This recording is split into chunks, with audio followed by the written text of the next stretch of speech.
I was born into a very religious Roman Catholic family. I was a Christian child from a Christian family. I always went to a Methodist church.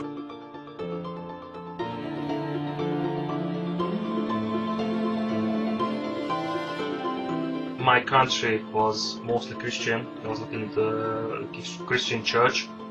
I was born and raised in a very New Age community. I've been a Christian most of my life, though I was not a churchgoer until I was in my 40s. I went to the church, was praying at home, even reading Bible. I knew that I didn't get anything out of it other than, constantly being afraid that I was going to do something that was going to send me to hell. I felt like my mind and my thoughts were imprisoned. And when I got into grade 1 and 2 and we started to learn about dinosaurs, I realized that it didn't really fit in with the story of creation that I'd learned in church. And so I asked my questions. I asked them to my parents. I asked them to my grandparents. I asked them to a preacher, to a school teacher. And I asked my mom about it, and her response was that we can't take the Bible literally. You're thinking too much, or that's not what the Bible says, or you're interpreting it the wrong way. I remember one Sunday, the pastor said something compelling. He said, "You don't have to believe every miracle the Bible says that Jesus performed if that bothers you," which some of them did. "The only one that you have to believe," he said, "is the resurrection." And that just didn't make sense, because I'm supposed to use the Bible as a guideline for my entire life.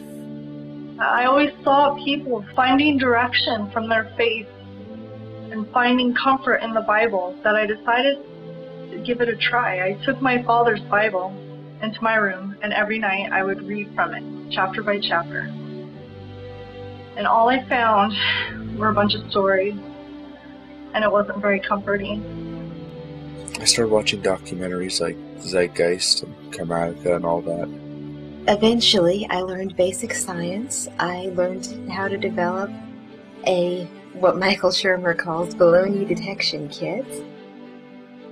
And you really start to learn things that they don't tell you in church, When I focused my scientifically rational mind to the problem, since I have a degree in science, I came to the conclusion that there were no miracles at all.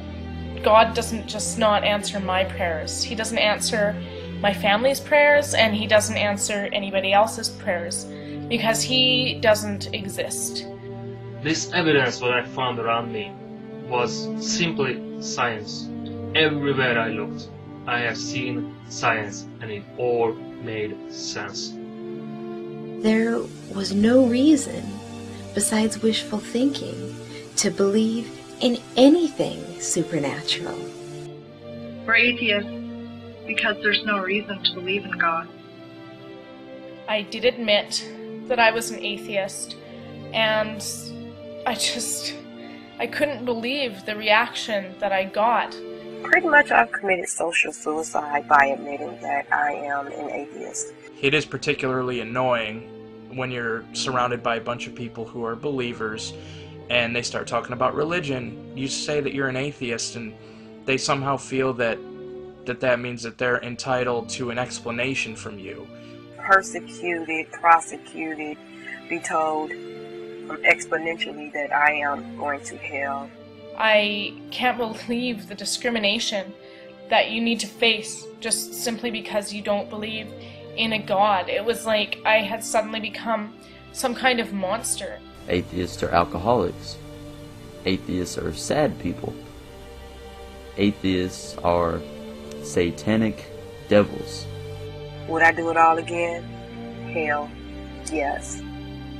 I am a moral person, and I probably am more moral and ethical than the majority of Christians and Catholics and whatever else you have, because I don't do things because of a God.